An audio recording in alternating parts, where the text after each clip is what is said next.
We're back with Living the Run. Here are your hosts, Ryan Ferran and Paul Tarek.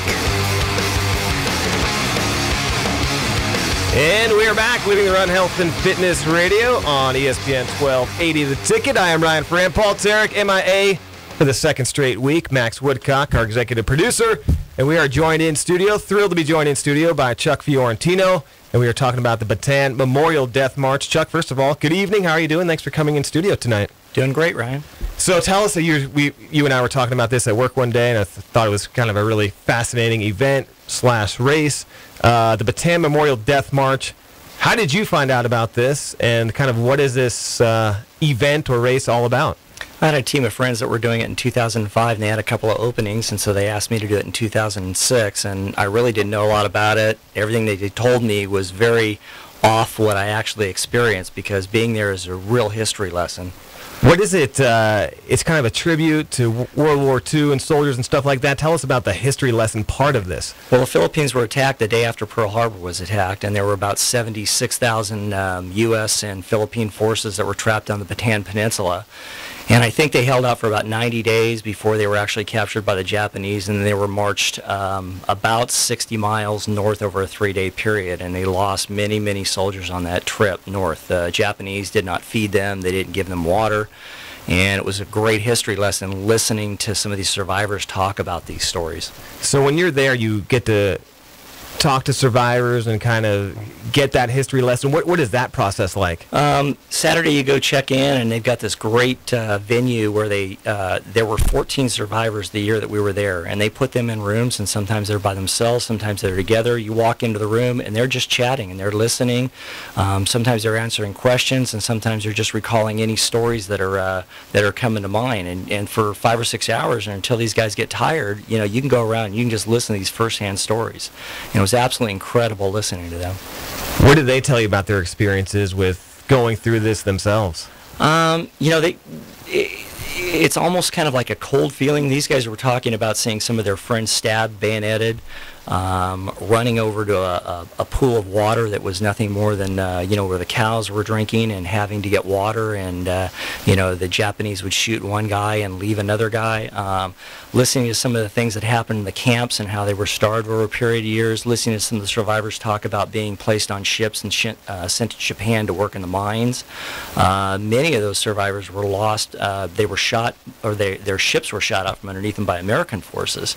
They were on Japanese ships that were blown out of the water. So how many different events or distances are there, and kind of, when you sign up, what are you signing up for? You're signing up for either the marathon, and you're signing up in either the light division or the heavy division. The light divisions are just runners that are running out there with nothing more than, say, a Camelback or, say, water bottles. Mm-hmm. The heavy divisions have to be, you can be an individual or you can be a team. We were a team of 5, and you're carrying 35 pounds minimum plus your water. So there are 2 places at the beginning, at the end, and if you don't have that 35 pounds in your pack, you're disqualified. It seems like, looking at their website, BataanMarch.com, they are pretty strict on the rules and kind of want to give you, as a tribute to those veterans, kind of, they're not making it easy on you. No, it's huge, and those guys are there. They're on the starting line, and so as you come across, they are there, and they're in chairs, and you're expected to shake hands with them. So there were 6,000 runners, and it took us about 40 to 45 minutes to get to the start line. We actually loaded up in the back, and we were with a group of amputees from the Iraqi conflict, the first one, and we talked with those guys. And then you walk up to the starting line, and before you go across that chip line, you're actually shaking hands with these guys. And then they fly them out on a Black Hawk helicopter, and they're out there at mile 13, and you're seeing them again about the time you're starting to feel pretty tired. And so after hearing all these stories the day before and seeing these guys out there, you're thinking your troubles aren't too bad compared to them. So what is it like when it's White Sands Missile Range, New Mexico, in the desert?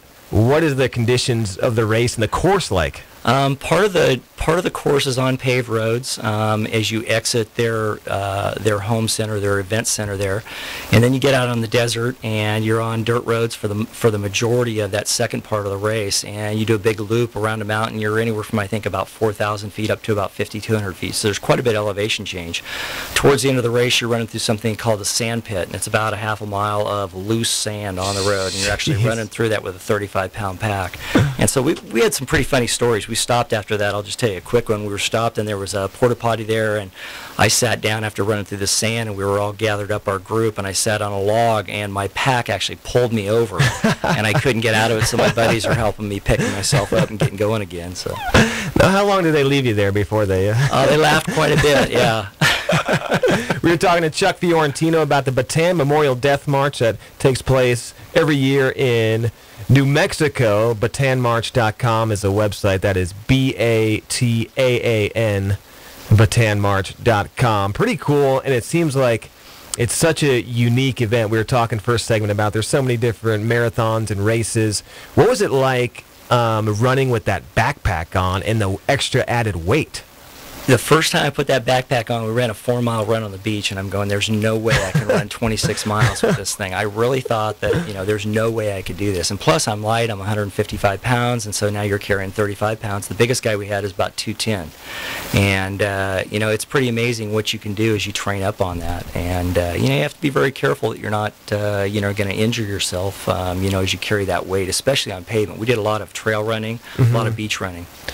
What are you putting in the pack to get to that 35 pounds? We had an engineer with us, and he actually took, and then the other guy was an elevator company guy, and so we took elevator weights, and we had them mounted on a wood frame that was inside the pack, so it took up the room in the pack rather than throwing things like rice bags or things like that, just weights that could move around. So our weight was very firm inside of our backpacks. Wow, that's it's hard enough to get through a marathon, but then throwing 35 pounds on your back worth of weights. We were talking before the show about, energy drinks and nutrition during runs and that sort of thing. What do you do during a run, or especially out there? What did you? We pretty much ate what we wanted to eat. We had a few snacks, a few candy bars. I like the Hammer products. We were talking about those, the Hammer gels, and I had some of their products that I was carrying with me. The big thing is that they've got stuff out there. There's plenty of food, and so you have to kind of watch what you're eating. You're not eating too much. It's a long haul. It took us 6.5 hours to do the run. So how does it work with the team aspect of it?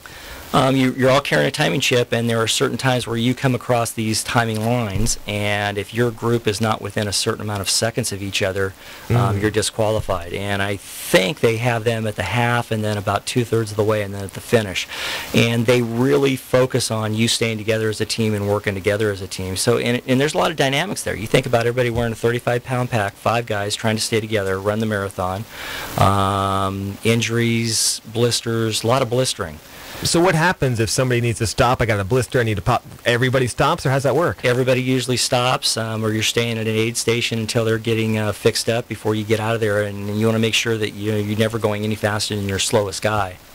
So I would imagine picking your team and guys that you can work with and a guy that's going to maybe run through a blister is pretty crucial to take part in pretty extreme event like this. Yeah, and I got pulled into this. The team was minus one person when we finally did it, or we finally entered our team.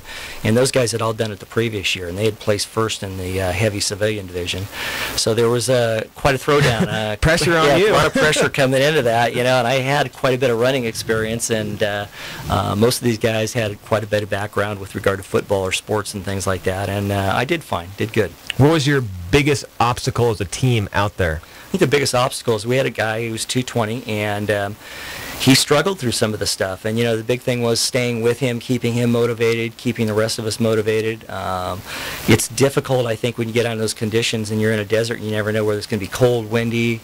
We had a very, very hot day. It was about 80 degrees when we finished. It was about 65, 67 at the start. So, you think about marathon conditions. Those are very warm marathon conditions. Wow. So how did you guys do as a team? We placed second in the team heavy civilian, and that's all of the heavy civilian teams that year. So didn't do as good as they did the year before. Must have been their late edition, Max. Must have been their late edition. Wasn't me, but that's all right. We did great. We did really good. That's fun. So how many people participate in this, and what's that dynamic like? I think that the year that we did it, there were about 6,000 people, and about 1,200 of them were civilians. The remainder are military teams from all over the world, from all different forces. There were teams from Germany. There were some Belgian, Austrian teams. We had armed forces from Air Force, Marines, Army. Army, Navy, reserve units, ROTC units. So there was quite a gamut of military guys out there. And those guys run in their boots and in their military-issued packs, Wow. military-issued uniforms, whereas we can run with running shoes, and we can wear whatever we want. Very nice. We're talking to Chuck Fiorentino about the Bataan Memorial Death March. It's coming up, I think, mid to late March this year. BataanMarch.com is the website. You can check us out on livingtherun.com. We are on Facebook and Twitter. It is Living the Run Health and Fitness Radio. So I would imagine this was a positive experience. How does this compare? You've done a lot of different races and marathons throughout your life. You're an avid runner. How does this event compare to some of the other races and events you've done? This was definitely right up there. It was number 1 or number 2. I had done a 50, and that was quite an emotional and physical thing to do, a 50-miler. But this was just, it's a 3-day event. You know, you fly in there, and there's all the excitement. You go out, you check in. The next day, you go out and you listen to all these history presentations with these guys talking to you. Then they're out on the course. You know, they're there at the end. One of the great things that they did when they were doing the awards is one of the guys who had been injured received his Purple Heart. And these guys are just like normal guys, and you walk up to them, you're thanking them for all their service and everything like that, and they're just carrying on a conversation with you as if they didn't do anything special. That's really cool. That sounds like a great event, and that's why I wanted to have you on to talk about this. It's really cool. I like the history lesson aspect of it, the tribute to the troops. My family's, been in wars and fought for this country, so that's a really cool, unique event. The 50-miler. I didn't know you were one of those crazy guys, too. Jeez, when was that, and what the heck convinced you to do that? That was my 50th birthday year. Jeez. And I have to tell you, it was quite an experience. Did the Marin Headlands 50. My son was there. I think he was in about 8th grade, Brian, and his words to me when I came in was not "Congratulations, Dad." Was "Dad, you look like crap." So. Thanks, son. Thanks for your support. You can always count on the youngsters to be honest with you. What was your furthest training run leading up to the 50? 42. 42. And Are you well, how did that go for you? It went really well. I did not run the whole thing. I did quite a bit of walking on it. I probably ran 2/3 of it. Yeah. Ran out from Arroyo Grande area where we're at, and all the way out into the Wasna Valley, and then back and all around that branch school area and up towards Lopez Lake, and then back down into Arroyo Grande. And I had a couple of the guys that were on the Bataan March that were out there, and they ran sections with me, and several runners that I know in the area that kind of met me out there and ran bits and pieces of it along with my wife. Wow. So you did it once. Was that check it off the bucket list? I'm done? That's it. I will never do it again. What was the soreness factor like the next morning? Actually, it wasn't too bad. The following day, we went to a Giants game, and we sat out in right field. It was a nice sunny day, and so I didn't have to drive. We took a bus to the game, took a bus back, so you can just imagine there were quite a few beers going through me, and made it a nice, relaxing afternoon. So, other than, some blistering and some soreness, it really wasn't too bad. My biggest mistake when I did my first half marathon a few years ago was not having beers the next day. It was that immediate celebration afterwards. That is not good hydration. Walking up a curb the next day was literally painful. Getting up from out of my chair was literally very painful and awkward. And it was, obviously I would have been sore anyway, but having those 2, 3, 4 extra beers in celebration of my amazing feat was not a wise decision in retrospect. Well, that evening and that night, all through the night, were really tough. I mean, I was sore, uncomfortable, up going to the bathroom frequently. It was just, I could not get comfortable in a chair, in a bed, or anything. So it was quite a unrestful evening after the race. What were you eating during that 50-miler and staying hydrated? What were you eating and drinking? I did a lot of Hammer products again. About mile 44, Marion joined me, and we ran into an aid station, and I had not had any caffeine all day or anything like that, and I was struggling at that point. And they had asked me, hey, have you had any caffeine or anything like that? And I had a couple of the brownie squares with espresso beans in them.